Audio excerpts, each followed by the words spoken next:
Hey, life group leaders and coaches, this is Dan. I'm here with Ken Boblinick, and we're coming up on Christmas time, and exciting things are happening. You already know this. God is doing some incredible things in our church. We are about to launch the Avon Lake campus pretty soon. Thrilled about that, and as you know, our church is growing, and we've talked about this before, but we still, as much of our church is in life groups, we probably still have a couple of hundred people that just haven't engaged and gotten connected yet. They need to be in life groups. So what I'm finding is people are signing up for life groups. We're putting people in one at a time here and there, but we're just not where we want to be in getting to complete. I want to be at 110%. I want to have our whole church in life groups, and then I want to have another 200 or 300 people who are finding out about God in life groups, and just a really important time. So what I've done is I've brought Ken Boblinick in. Ken has grown his group incredibly with God's help, and just done a great job at recruiting, and has actually planted 2 life groups.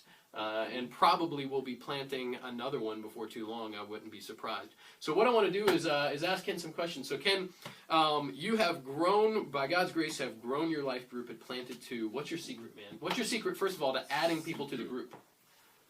Well, it comes with a little story, because about 4 years ago, we used to get people brought in, just sent to our life group. They'd sign up on a card, they'd come to, and we had to call them, they wouldn't call me back, they wouldn't show up. A lot of our leaders had the same thing. Yeah. So I was praying about that one day, going, Lord, why is that? Why, The Lord kind of said in my heart, don't rely on people just to step forward. You go out and find people to be in your life group. Okay?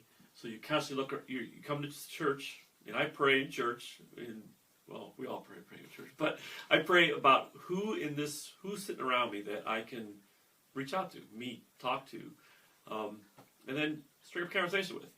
And will it be the first? Typically, people sit in the same spot in church. If you notice, so if you're one of those people that sit in the same spot, you got your little area right around you, that kind of your ministry area, you call it, where you can just see those same people sitting, reach out to them every week, and then as you get to know them a little better, the bees, you invite them. That's pretty much it. And that's what I've done.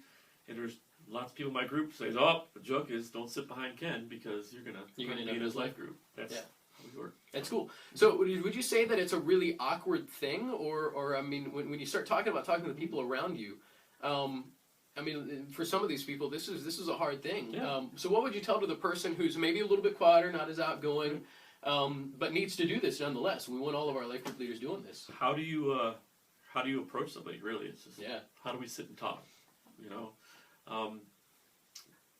People tend to want to talk about what they know most about, which would be themselves.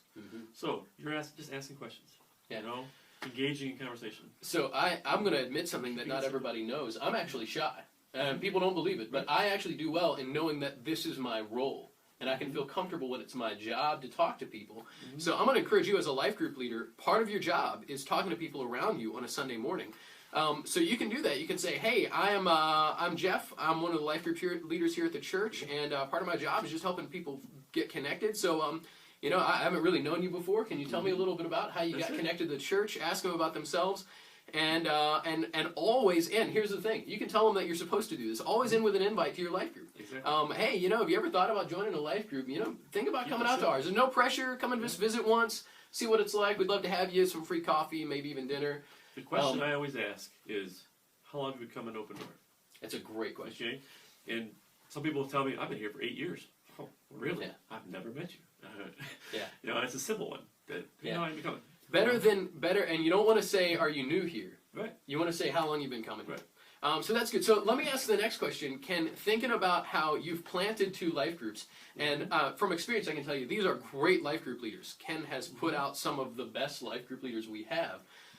So tell me, how do you get people to plant life groups? How do you get leaders, and how do you plant them out? It's kind of in any one of your groups, you're going to see there's certain people that kind of stand out a little bit.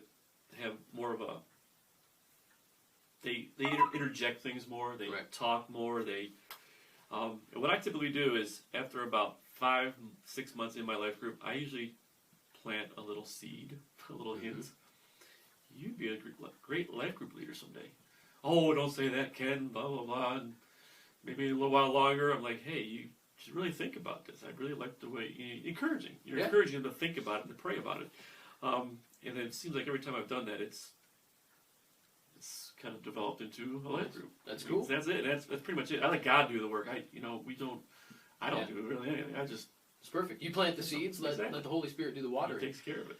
So tell me this, from the time you talk to that person the first time to the time they launch out a life group, how long would you say that normally is?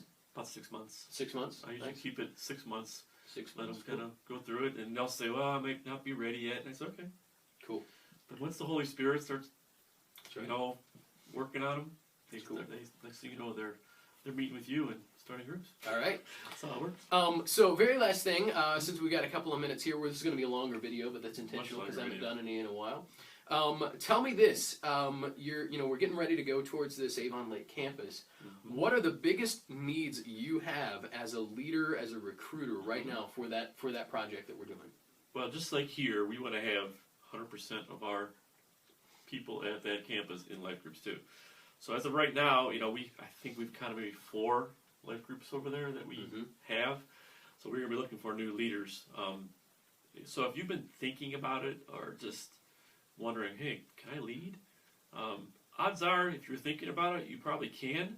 And with coming into some of the life training stuff we have, and hanging out with me a little bit, and coming to my group. If you really think about doing it, come to my group. I'll show you how I lead. Yeah. Our groups are very. First of all, I didn't say this earlier, but our groups are always open. I mean, There's no such thing as a closed group for me. Yeah. So if it grows to 20 people, ideally, we'd like to have it 12, 14. Gets kind of hard, but gets 20, then I know we got to split. So that's why we have don't say people. split. We say multiply.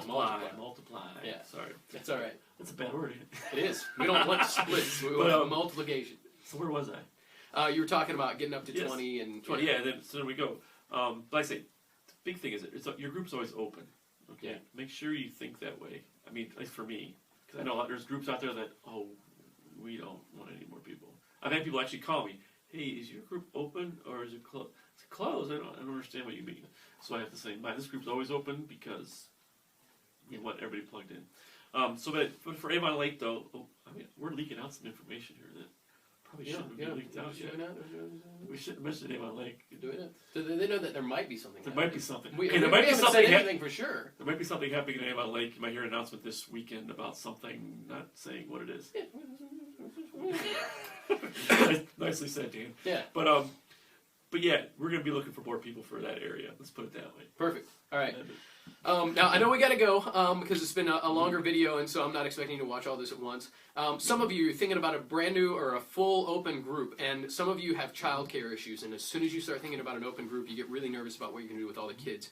I want you to know that's a legitimate issue, and probably in the next video we're going to be addressing that a little bit because we're trying to figure that out ourselves. I'm in the midst of that right now. Our biggest cap is not how many people are in our life group, but how many kids we have. It's a whole other issue we're going to deal with. So all that in mind, Merry Christmas. I know we're coming into a really interesting Christmas time. This is a great time to catch up with your people in your group. Give them a call. Thank them for being a part of it. Thank your host for hosting. And just remind everybody how much you love them. Also, this is a great time to bring people in. People are open during Christmas time. This is a great time to talk to somebody about launching a life group, a great time to talk to a new person about joining a life group, a great time to talk to your life group about a new step in service. So keep all that in mind, and let me tell you this right now. Thank you so much for all you are doing. God is doing incredible things in this church and in this community because of you. And I know that there's a lot of great things happening in this church, but they are all held together. They are all multiplied through life groups. So thank you, thank you, thank you. You are accomplishing the Great Commission, and God is doing incredible things. Merry Christmas. We'll talk to you soon. Thanks again for being here.